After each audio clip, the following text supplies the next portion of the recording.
Ich würde sagen, ich habe früher eben schon oft FOMO gehabt. Okay. Und dann ist mir ein Satz in my face geflogen und seit dem Satz Also sag, habe ich so, was? nicht mehr so FOMO oder kein FOMO mehr. Sind wir ready, das wird unser Leben verändern.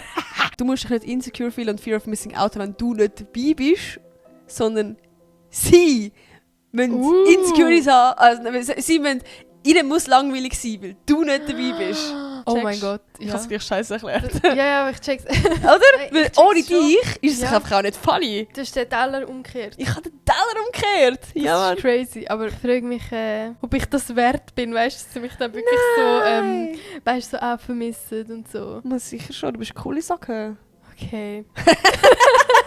So, es hat funktioniert. Es ist alles wieder gut. Nein, aber das ist schon Honig, nicht so. Deine Freunde sind dich gern. Und du bist eine geile Ja. Sau. Geil dich schnell selber auf, du bist eine geile Sau. Du bist lustig, du Nice. bist hübsch, Ja. du bist unterhaltend, Mhm. du bist eine Fair. gute Freundin. Und wenn du nicht dabei bist, Bro, dann verpasst du etwas. Ja, kann man auch so sehen, ja. Nein, ist es Ich glaube, ich so. muss mir das noch ein bisschen reinfressen, Ja. so ein bisschen eine Nacht drüber schlafen. Genau das. Und morgen ist dann gut. Ja. Gut.